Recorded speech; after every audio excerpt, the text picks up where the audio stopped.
मध्य प्रदेश के मुख्यमंत्री मोहन यादव ने मंगलवार को कहा कि इस साल के दो अवसर स्वतंत्रता दिवस और गणतंत्र दिवस देश के सभी त्योहारों से बड़े हैं। उन्होंने लोगों से अनुरोध किया कि वे न केवल 15 अगस्त यानी स्वतंत्रता दिवस पर झंडा फहराए, बल्कि 9 अगस्त से हर घर में तिरंगा फहराए और समाज को जागृत करे।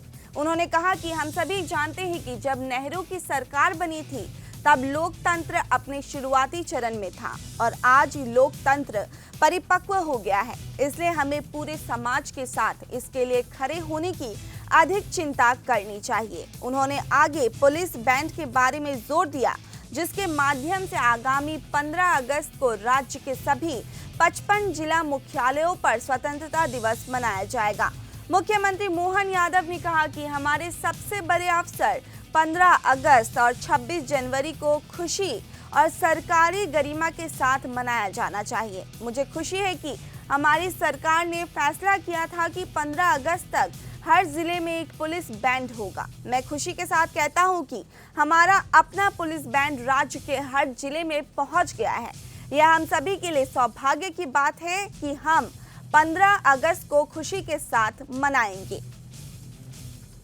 तिरंगा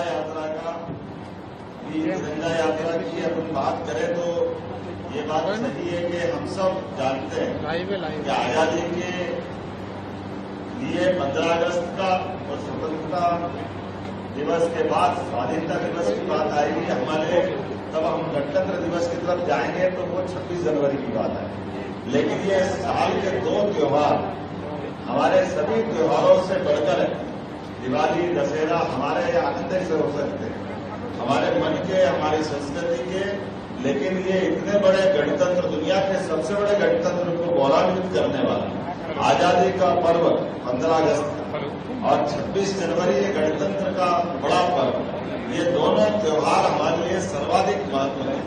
ऐसे में इनकी गरिमा, गौरव सरकार के साथ स्पंदन करने के साथ पार्टी ने कितना सुंदर विचार भी किया है कि हम अपने केवल 15 अगस्त के दिन झंडा वंदन नहीं करेंगे।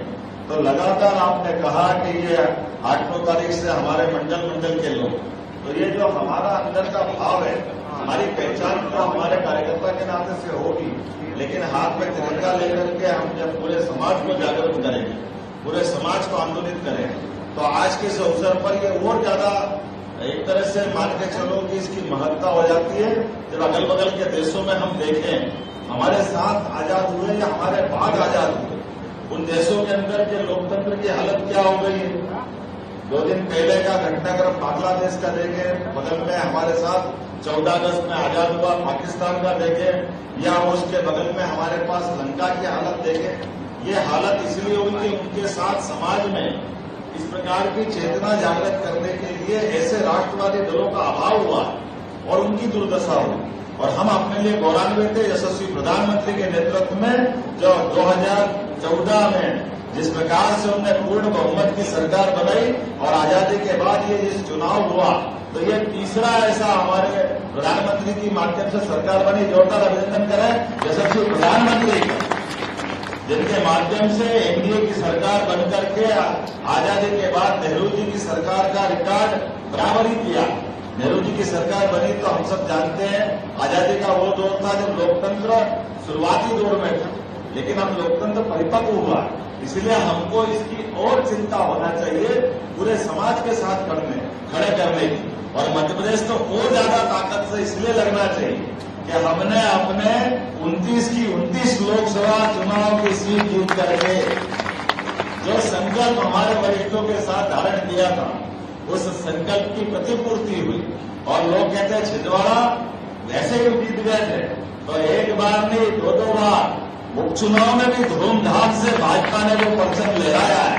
ये एहसास कराया है कि हमारे कार्यकर्ताओं ने जिस ढंग से मेहनत की और जो हमारे संगठन की अंदर की ताकत है, उसका अपने आप प्रतिफल मिल गया कि ऐसे ही अंदाज से जीत के नहीं आए।